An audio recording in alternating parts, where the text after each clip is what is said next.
merah, dan bawang putih.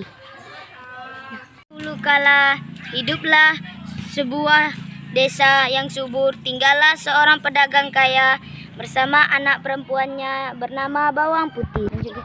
Istri pedagang ini sudah lama meninggal dunia. Si pedagang sangat sayang kepada Bawang Putih sebab dia seorang gadis penurut dan baik hatinya. Suatu hari setelah si pedagang pulang dari bepergian, dia membawa ibu dengan anak gadisnya. Si saudagar hendak menikahi ibu ini, maka Bawang Putih pun memiliki ibu tiri dan kakak tiri yang bernama Bawang Merah. Saat ayahnya pergi berdagang, maka ibu tiri dan Bawang Merah akan menyuruh Bawang Putih layaknya seorang pembantu. Bawang Putih melakukan semua pekerjaan yang disuruh ibu tirinya, dari membersihkan rumah, memasak, mencuci baju, atau mencari kayu bakar.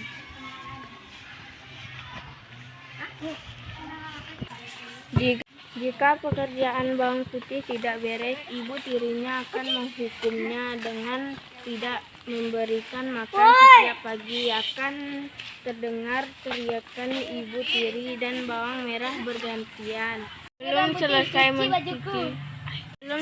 mencuci baju, Bawang Putih sudah dipanggil ibu tirinya. Bawang Putih, siapkan sarapan untuk kami sudah lapar. Baik, Bu.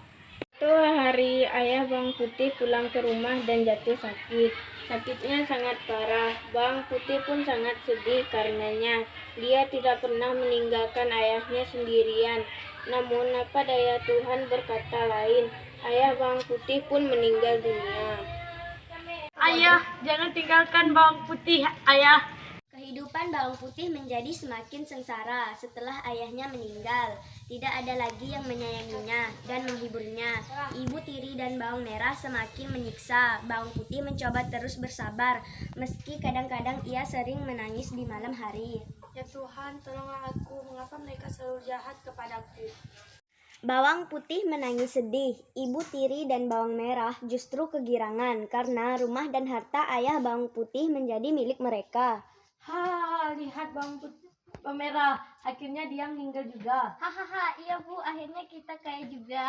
Suatu hari, Bawang Putih pergi ke sungai, hendak mencuci baju. Dia masih mengantuk dan lapar, tubuhnya lemas. Saat mencuci, Bawang Putih tidak sadar jika selendang kesayangan ibunya terhanyut. Ketika Bawang Putih memasukkan cucian ke dalam keranjang, dia terkejut karena selendang kesayangan ibu tirinya tidak ada. Bawang Putih.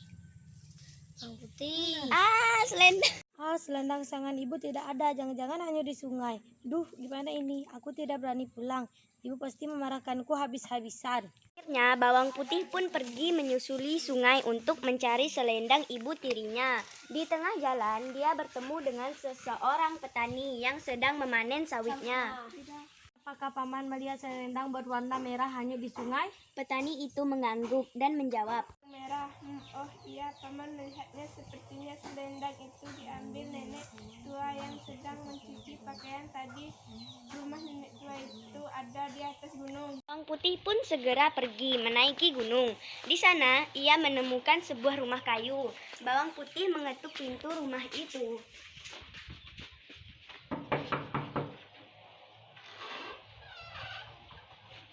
Permisi Nek, apa Nenek ada melihat selendang berwarna merah milik ibuku?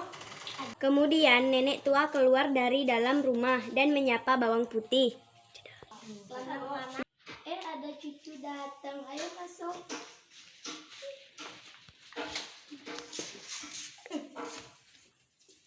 Siapa nama kamu, Cu? Nama aku Bawang Putih, Nek. Akan memberikan selendang merah dengan satu syarat. Bawang Putih harus membantunya terlebih dahulu. Bawang Putih bersedia. Selama seharian Bawang Putih membantu si nenek masak, mencari kayu bakar, membersihkan rumah, dan mencuci baju. Bagi Bawang Putih, semua pekerjaan itu tidak berat sebab dia sudah terbiasa. Tibalah waktunya bagi Bawang Putih untuk pamit pulang. Si nenek memberikan selendang itu padanya. Bawang Putih, ini selendang merah yang kamu cari. Oh iya, aku ingin memberikan hadiah sebuah rambutan untukmu karena kamu sudah membantu. membantuku. Oh, pilih mana yang kamu suka. Di meja sudah ada 2 buah labu kecil dan besar. Bawang putih memiliki labu kecil karena dia merasa tidak akan sanggup membawa labu besar sebab ia harus membawakan keranjang penuh pakaian miliknya. Aku pilih labu kecil saja, Nek. Oh, baiklah, ambillah labu kecil itu. Tapi ingat, labu itu jangan kamu buka sebelum kamu sampai di rumah, paham? Baik, Nek. Aku akan menuruti semua perintah Nenek. Sesampainya di rumah, bawang putih dimarahi Ibu Tiri dan bawang merah. Dari mana saja kau bawang putih? Kau sudah berani melanggar. Aku tadi. Alah, bawang putih, cukup. Kami tidak butuh alasanmu. Mereka terus memukulinya, lalu mereka melihat rambutan yang dibawa bawang putih. Belah rambutan itu. Dan masalah kami sudah sangat lapar karena menunggumu dari tadi. Kemudian bawang putih pun mengambil pisau dan membelah rambutan itu. Alangkah terkejutnya sebab isi rambutan itu penuh dengan perhiasan yang berkilauan dan mahal harganya. Dari mana kamu dapat rambutan itu? Bawang putih menceritakan semuanya. Aduh, bawang putih, seharusnya kamu milih rambutan besar, isinya pasti lebih banyak. Dasar. Mendengar kata bawang merah, si Ibu Tiri akhirnya mendapat ide. Aku punya ide. Pastinya aku punya ide. Hahaha. Keesokan harinya, Ibu Tiri dan bawang merah pergi ke sungai. Mereka sengaja menghanyutkan selendang merah. Diam-diam, mereka mengikuti arah selendang itu hanyut. Benar saja, selendang itu kembali dipungut oleh nenek tua itu. Ibu Tiri dan bawang merah segera mengikuti nenek tua yang berjalan naik gunung. Di sepanjang perjalanan, bawang merah mengeluh karena tak bisa berjalan jauh. Aduh Bu, aku capek sekali. Kita pulang yuk.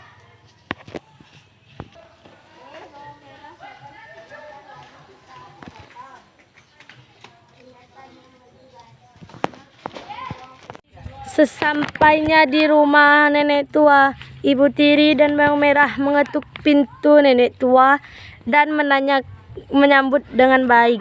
Kemudian Ibu Tiri dan bawang merah pura-pura sedih dan menanyakan tentang selendang merah itu. Nenek tua yang baik, apa nenek melihat selendang merah milik ibuku? Kebetulan nenek temukan tadi di sungai. Seperti halnya dengan bawang putih, si nenek baru akan memberikan selendang itu jika mereka membantunya. Dengan terpaksa demi mendapatkan buah rambutan itu, mereka bekerja membantu nenek meski sambil mengeluh. Capek sekali. Kalau bukan karena buah rambutan itu, aku tidak akan mau melakukan ini. Ya, ibu sudah lelah. Semoga isi buah rambutannya nanti lebih banyak. Hahaha. Akhirnya selesai sudah pekerjaan bawang merah dan Ibu Tiri di rumah nenek tua. Kemudian mereka pamit. Nenek tua itu memberikan selendang itu kepada bawang merah dan ibunya. Coba pilih salah satu rambutan sebagai hadiah dariku. Dan tentu saja Ibu Tiri dan bawang merah memilih rambutan yang besar. Aku pilih yang besar dong, Nek. Oh iya, yang besar saja. 3. Ingat, jangan kalian buka rambutan itu sebelum sampai di rumah. Iya, Nek, itu pasti. Kami pulang dulu ya, Nek. Bawang merah dan ibunya tidak mengikuti anjuran nenek. Di tengah jalan, Ibu Tiri membelah rambutan besar itu. Mereka sudah tidak sabar dengan perhiasan yang akan mereka dapat. Bu, ayo kita buka saja rambutan ini. Nenek tua itu kan tidak tahu. Iya, ayo kita buka. Tidak sabar. Namun alangkah terkejutnya mereka sebab isi rambutan itu adalah binatang-binatang berbisa seperti ular, kalajengking, laba-laba, dan kelabang. Segera saja mereka digigit ular. Dah.